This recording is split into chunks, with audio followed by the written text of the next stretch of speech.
എഫേർട്ടിന് ഞാൻ പറയും ഗ്രീൻ സിജോൻ തന്നെയാണ്. യെല്ലോ കൊടുക്കാൻ, യെല്ലോന്റെ ഒരു പ്രത്യേകത എന്താണെന്ന് വെച്ചാൽ യെല്ലോ സിഗ്നൽ എല്ലാവരും ബാധിക്കുന്ന ഒരു സിഗ്നൽ അല്ല. യെല്ലോയിലുള്ള ആൾക്ക് ഗ്രീനിലേക്കും പോവാം, റെഡിലേക്കും പോവാം. യെല്ലോ പോകുമ്പോൾ ഒരു പ്രത്യേകത എന്താണെന്ന് വെച്ചാൽ ഡ്രൈവ് ചെയ്യുന്നത് നന്നായിട്ട് ഡ്രൈവ് ചെയ്യുന്നവർക്ക് അറിയാം. യെല്ലോയില് പോകുന്നവർ പതുക്കെ പോയി കഴിഞ്ഞാൽ അവർക്ക് വണ്ടി നിർത്തേണ്ട ആവശ്യമില്ല, അവർ മൂവ് ചെയ്തുകൊണ്ട് തന്നെ ഇരിക്കും.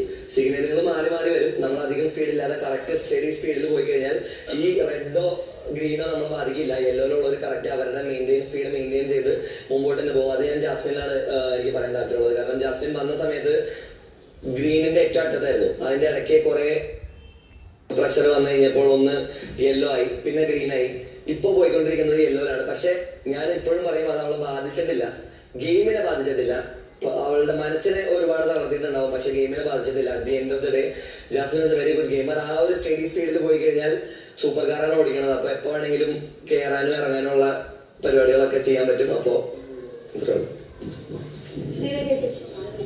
ഞാൻ ചിന്തിക്കണൊക്കെ എടുത്ത് പറഞ്ഞാൽ എന്തോന്ന് എടുത്ത് പറയും. Thank you. ഒന്നും പറയാൻ പറ്റില്ല, ഒന്നും പറയാം, എല്ലാം എടുത്ത് പറഞ്ഞു. ഇത് കളി നടക്കൂല കേട്ടോ. ഡിസ്കഷൻ എല്ലാം. Good morning. Good morning. Good morning. നമ്മള് ഫസ്റ്റ് ഡ്രൈവിംഗ് പഠിക്കുന്ന ഒരു ഡ്രൈവിംഗ് സ്കൂളിലാണ്. സ്കൂളിൽ ആശ നന്നായിട്ട് പഠിപ്പിക്കുന്ന അനുസരിച്ചിരിക്കും നമ്മൾ നന്നായിട്ട് പഠിക്കുന്നതും പഠിക്കാതിരിക്കുന്നതും. ഇപ്പോൾ സ്കൂളിൽ ആശ